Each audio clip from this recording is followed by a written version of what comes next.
Ancien secrétaire général adjoint des Nations Unies, ancien ministre de la Santé notamment. Bonjour Philippe Douste-Blazy. Bonjour. Vous êtes avec nous parce que vous publiez un livre, Maladie française, une sorte de brûlot publié chez l'Archipel avec une préface de Didier Raoult, où vous parlez évidemment de cette crise sanitaire, où vous dites « on avait tout préparé et pourtant on a tout subi ». C'est vrai, en 2004, sous l'autorité du président Chirac, j'étais à l'époque ministre des Affaires sociales et de la Santé, et nous avions proposé au président d'écrire un plan très concret pour lutter contre une éventuelle pandémie virale. Il était assez étonné d'ailleurs sur le moment, mais quand même, je disais, la dernière c'était 1919, c'était la grippe espagnole, c'était des dizaines de millions de morts, mais là, ça fait 100 ans, ça va arriver à un moment donné. Donc tout était prévu, on l'a écrit. Donc tout était prévu, et vous dites au fond, rien, tout a été oublié. Oui, on avait prévu l'arrêt des avions en fonction des zones les plus touchées, la réquisition des industries textiles pour faire des masques, des stocks des masques, etc., etc. Eh bien, ce que l'administration française a été la première au monde à savoir faire et à présenter, elle a été aussi la première à l'ignorer dans les années 2014-2015, au point que, en février dernier, lorsque nous avons eu la pandémie, nous n'étions pas prêts. Oui. Et alors, vous donc je ragez de cette situation. Vous dites, au fond, Philippe Douste-Blazy, on aurait pu éviter beaucoup de morts. Oui, j'ai écrit ce livre parce que je pense qu'il est important que dans un futur que j'espère le plus loin possible, on puisse se souvenir de tous ces manques qui nous sont arrivés. Regardez ce qui s'est passé en février. Pourquoi, au fond, nous avons eu 4 fois plus de morts qu'en Allemagne? Pourquoi? Parce que nous n'avons pas, dès le mois de février, fait comme les Allemands, c'est-à-dire un dépistage massif. C'est-à-dire toutes les personnes qui voulaient se faire dépister, mais pourquoi ne pas les avoir dépistées? C'est ce que j'appelle la maladie française. C'est parce que... Pourquoi j'allais presque dire, Philippe Douste-Blazy, pourquoi finalement des erreurs comme celle-là? Comment vous l'expliquez? C'est justement, c'est la maladie française, c'est-à-dire une hyper-administration, un hyper-centralisme au ministère de la Santé, qui fait que on a référencé les machines PCR uniquement celles des hôpitaux universitaires. Les autres hôpitaux, le secteur privé, le secteur vétérinaire, le secteur de la recherche. Nous sommes un des pays au monde à avoir le plus de machines PCR par tête d'habitant. Et donc, les Allemands l'ont fait immédiatement. Nous, on a fait uniquement quelques-uns. Donc, à l'inverse, à Marseille, le professeur Raoult, souvenez-vous, on se moquait des queues devant l'IHU. On disait, mais les gens qui veulent venir, les gens qui voulaient venir se faire tester, ils se faisaient tester, ils avaient les résultats tout de suite, et on les isolait. Et je veux revenir là-dessus parce que... Donc vous dites qu'à Marseille, les chiffres sont meilleurs que partout ailleurs en France, grâce au professeur Raoult. C'est-à-dire qu'en fait, les chiffres du ministère de la Santé sont très clairs. Il n'y a pas de surmortalité en février, mars, avril et mai à Marseille, alors qu'il y en a 20%, 25% de surmortalité à Paris. Alors, personne n'en parle, je ne sais pas pourquoi, mais ce n'est pas le sujet. Parce que Raoult est aujourd'hui banni par la communauté sanitaire, je ne dis pas scientifique, mais au-delà. Et notamment avec le problème de l'hydroxychloroquine. Oui, mais ce qui est important, c'est, là, tout le monde est d'accord, vous avez vu qu'il y a beaucoup de polémiques, surtout dans cette maladie. Il n'y a qu'une chose sur laquelle tout le monde se met d'accord. Plus vous dépistez, moins vous avez de morts. C'est comme ça. C'est vrai en Corée, c'est vrai en Allemagne. Malheureusement, c'est vrai en France. Donc, on ne l'a pas fait. Donc, c'est la première chose qui est importante. Ensuite, une fois qu'on a décidé qu'il fallait confiner, et il fallait confiner d'ailleurs à l'époque, comme d'ailleurs, il va falloir prendre des mesures donc là, très fortes. Voilà, on parle d'un confinement le week-end, d'un couvre-feu élargi en semaine. Ça fait, on va travailler, et puis après on va se coucher, ou le week-end on va rester enfermé. Mais si vous voulez, on recommence encore à ne parler que des conséquences. Alors maintenant, on se retrouve pratiquement dans la même situation que nous étions au mois d'avril ou au mois de mai, donc il va falloir en effet faire très fort. Mais en réalité... Docteur, vous êtes d'accord avec ces mesures éventuelles qui pourront être annoncées? Vous pensez que c'est ça la solution? L'épidémie n'est pas contrôlée là actuellement. Mais il faut se demander pourquoi. Pourquoi? Parce que au mois de juin, au mois de juillet, au mois d'août, quand vous étiez en vacances, si vous vouliez vous faire tester, il fallait trouver un laboratoire, il fallait attendre 2-3 jours, et ensuite, il fallait attendre 2-3 jours encore pour voir les résultats. Jusqu'à il y a encore un mois. Et nous payons ça maintenant. Alors c'est la faute à qui? À Olivier Véran? À votre successeur au ministère de la Santé? Je ne me permets pas de donner des leçons. Je dis simplement dans ce livre, ce qui est important, c'est d'essayer de se rappeler ce qui n'a pas marché pour être prêt. Donc maintenant, on va certainement repartir sur des choses restrictives. Eh bien, profitons, si on veut éviter une troisième et une quatrième vague... Il risque d'y avoir une troisième, une quatrième vague. Il faut profiter maintenant, il faut profiter il faut tirer les leçons de ce que nous avons fait, c'est-à-dire faire immédiatement des tests rapides par millions en France pour savoir qui est positif, qui est négatif, et ceux qui sont positifs, les isoler. Car une épidémie, ça ne marche que comme cela. Oui. Vous dépistez le plus possible, et une fois que quelqu'un est positif, vous l'isolez. Oui. Si vous ne faites pas ça, ça peut durer encore très longtemps. Très longtemps, mais vous soignez aussi dès le début de la maladie l'hydroxychloroquine du professeur Raoult. Là, vous dites dans ce livre, c'est un des plus grands scandales du siècle, ce qui s'est passé. Vous rejoignez ce que dit Raoult d'ailleurs. Bien sûr, non, ce que vous dites, ça marche l'hydroxychloroquine. Ce que je dis, c'est que la maladie, maintenant on le sait très bien, elle est divisée en plusieurs phases. La première phase, elle est purement virale. Donc évidemment, lorsque vous dépistez massivement, comme je viens de le dire, vous dépistez tous les gens qui ont envie d'être dépistés, parce qu'ils ont des maux de tête, parce qu'ils ont de la fièvre, etc. Vous tombez sur des formes précoces au début de la maladie. Et c'est là où c'est la forme virale. Et c'est là où n'importe quel antiviral, mais évidemment l'hydroxychloroquine, mais aussi l'azithromycine et d'autres... Mais pourquoi c'était banni? Pourquoi les études Lancet ont été interrompues? Ça, c'est le plus grand scandale qui n'ait jamais existé depuis un siècle sur le plan scientifique. Mais Quand vous dites c'est le plus grand scandale depuis un siècle au plan scientifique, ça veut dire quoi? Qui est derrière? Ce sont les labos. On dit parce que l'hydroxychloroquine ne rapporte rien, ne coûte rien, et qu'il fallait préserver finalement pour les labos la perspective d'un vaccin. Oui, alors plus personne n'en parle aujourd'hui parce que nous sommes dans l'urgence comme d'habitude, mais en réalité il y a des enquêtes judiciaires américaines et européennes pour savoir qui a payé une fausse étude qui est rentrée dans un des plus grands journaux scientifiques la veille de l'ascension, ce qui fait que la une de tous les journaux dans le monde a été de dire là, ce médicament ne marche pas. Et donc, il a on a même dit qu'il était dangereux. Oui, et Raoult a dit c'est un scandale parce que ça a été donné à des millions de personnes depuis très longtemps. Après, si vous voulez, le problème, c'est qu'il y a eu une hystérisation du discours qui est terrible et qui est offreuse. Au fond, qu'est-ce que je veux dire? Je veux dire par là qu'il faut dépister le plus possible les malades et encore maintenant, et même profiter s'il y a des couvre-feux tôt, s'il y a des confinements locaux, profiter du fait que les gens sont chez eux pour leur proposer un dépistage systématique avec des diagnostics rapides et ensuite isoler les malades. Et surtout s'en occuper parce que si vous êtes positif et si vous ne prenez pas votre saturation d'oxygène au bout du doigt, ça coûte 20 €, eh bien vous ne vous apercevez pas que la saturation d'oxygène baisse à 95. Mais si elle baisse à 95, croyez-moi, il faut avoir de l'oxygène dans le nez très vite. Eh bien, c'est la différence qu'il y a eu entre ceux qui se sont occupés des malades et ceux qui ne sont pas occupés. Je ne voudrais pas qu'on soit uniquement fixé sur le couvre-feu, le confinement aujourd'hui, sans se rendre compte qu'il faut dépister massivement. Les universités, par exemple. Les universités, c'est pas normal. Les EHPAD.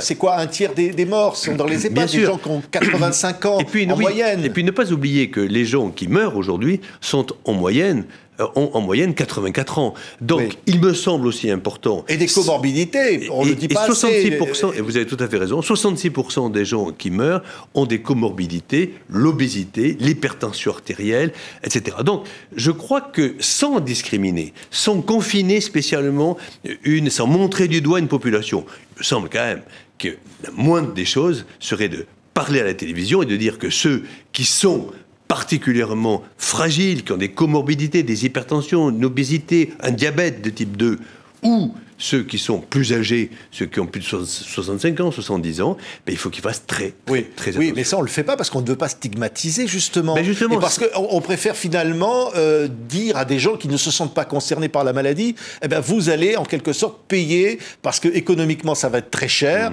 vous allez payer parce que vous allez abandonner de vos libertés, et ça devient de plus en plus difficile à faire accepter. Oui, moi je suis médecin, je ne parle pas en tant qu'homme politique, je parle en tant que médecin, un homme de santé publique. Je pense que le dépistage, c'est la clé de toute lutte contre une épidémie et l'isolement des personnes contagieuses. Une fois que vous avez dit ça, vous avez réglé le problème de l'épidémie. Et donc pas forcément isoler les jeunes, par exemple, interdire aux jeunes de vivre, non, bien sûr. Comme c'est le cas, ce qui va se passer là. Mais regardez ce qui se passe en Allemagne. Aujourd'hui en Allemagne, autant la première vague, il y a eu 4 fois moins de morts, là maintenant, il y a 4 à 5 fois moins de personnes contaminées. Et vous verrez que les mesures restrictives... Alors, certes, lorsque il y a le feu quelque part, par exemple un cluster, par exemple dans le nord de la Bavière, ils ont confiné. Parce que c'était un cluster. Les clusters, c'est-à-dire les endroits où il y a le plus de cas, immédiatement, des centaines de milliers de tests doivent être faits, voire un confinement, parce que là, on casse les chaînes de contamination. C'est comme ça que vous luttez contre une épidémie. Et c'est pas en attendant, semaine après semaine, en train de dire, ah ben oui, ça monte. Oui, oui c'est vrai que ça monte. Mais à un moment donné, il faut quand même juste travailler sur les causes. Mais quand vous entendez, par exemple, le professeur Perron, qu'on a reçu ici sur ce plateau, chef du service d'infectiologie de l'hôpital de Garches en région parisienne, qui dit, il y a énormément de faux positifs dans les tests, qui sont les tests français, qui ne sont pas les mêmes que ceux qui sont pratiqués en Allemagne, et il y a une volonté des labos de maintenir la pression sur le public tant qu'on n'a pas trouvé un vaccin. Oui, alors ça, il y a plusieurs choses. En effet, on a vu, pendant cette première vague en tout cas, on a vu qu'il y avait des enjeux politiques et des enjeux économiques. Des enjeux politiques, lorsqu'on voit M. Poutine expliquer qu'il a trouvé le vaccin, ça y est, que tous les Russes vont être vaccinés, ça, c'est évidemment une foutaise.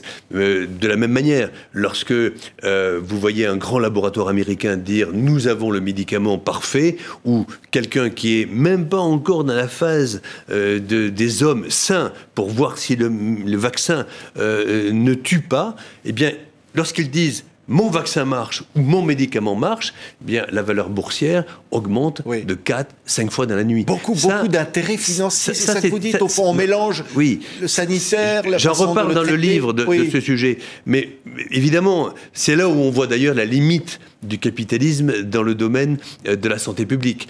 Puisque ce que je demande aussi, c'est que s'il y a un vaccin, il soit évidemment accessible à tous, et en particulier aux personnes les plus pauvres, parce que ça ne servirait à rien, évidemment, au moment où les hommes sont très interdépendants, d'avoir uniquement les riches avec un vaccin et les pauvres sans vaccin. Mais il va coûter des dizaines de milliards, 7 milliards d'individus à vacciner sur Terre. C'est un enjeu considérable pour les labos. Et on peut penser qu'ils ne vont pas laisser passer cette occasion parce qu'il y a une source de revenus énorme. Oui, mais à quoi sert le politique alors ? Le politique doit, à un moment donné, prendre le dessus sur des sujets aussi majeurs. Vous n'avez pas l'impression que le politique est soumis au sanitaire aujourd'hui, avec la menace de poursuites judiciaires? On l'a vu d'ailleurs contre justement M. Véran ou d'autres. Oui, ça c'est autre chose. C'est-à-dire que là, je pense qu'il y a un problème. Il faut faire attention non plus à si chaque fois... D'ailleurs, qu'est-ce qui s'est passé au fond? Pourquoi il n'y a pas eu de dépistage massif? S'il n'y a pas eu de dépistage massif, c'est parce que uniquement il y avait une circulaire qui disait que telle et telle machine PCR était référencée.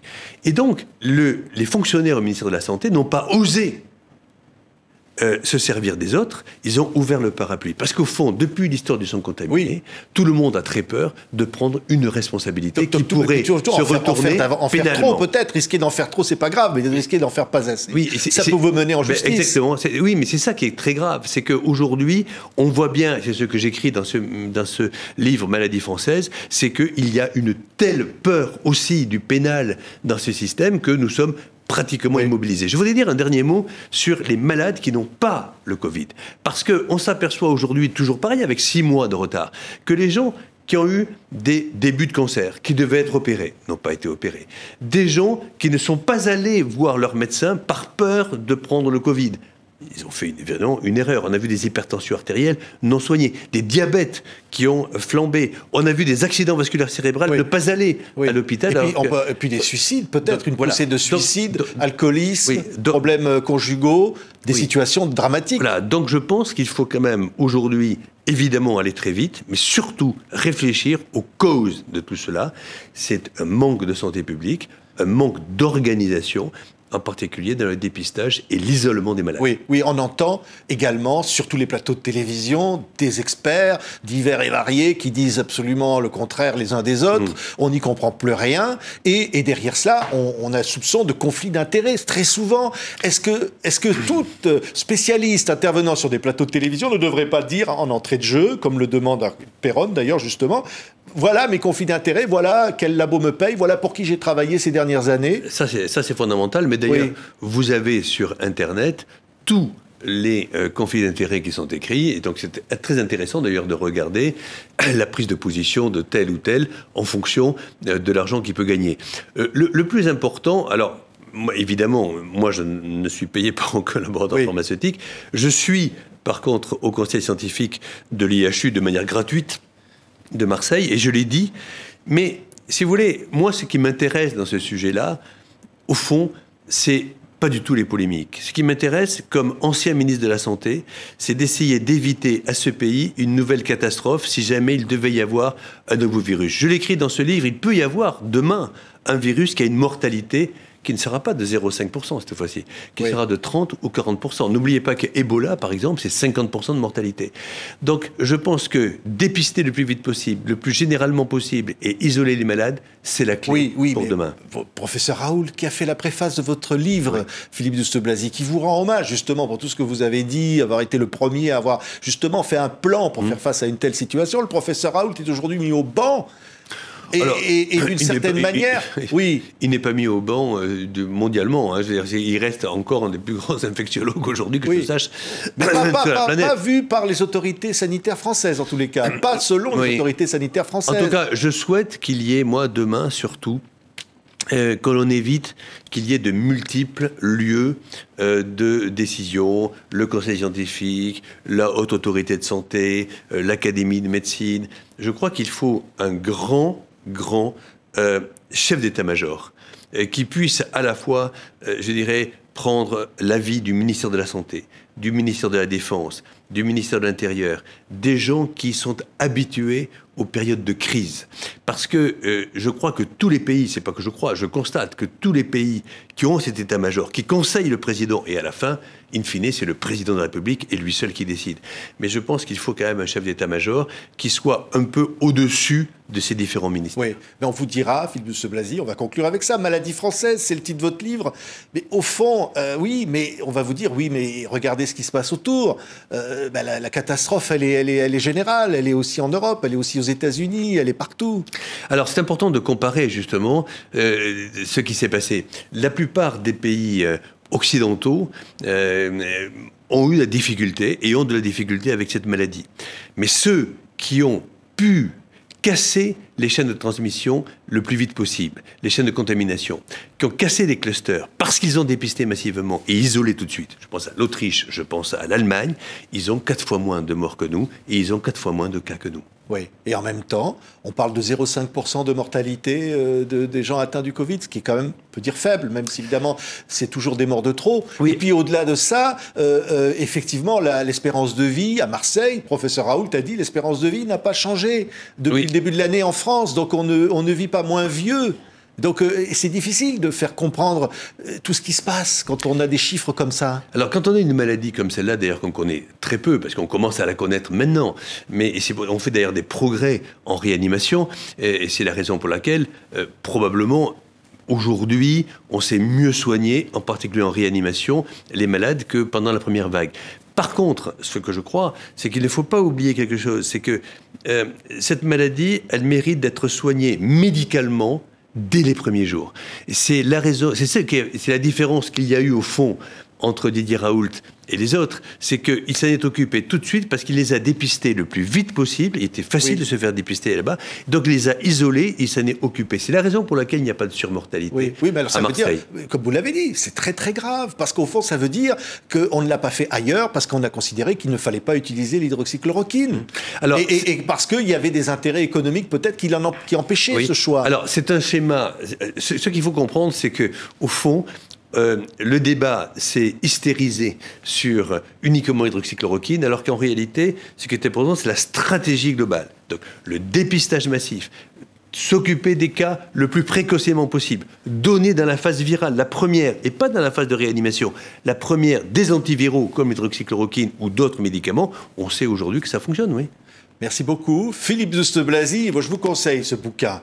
Elle a vraiment eu beaucoup de réponses aux questions que l'on peut se poser, pandémie, et pourtant tout avait été préparé avec une préface de Didier Raoult. Philippe Douste-Blazy, Maladie française, publiée à l'Archipel. Merci beaucoup, Philippe Douste-Blazy.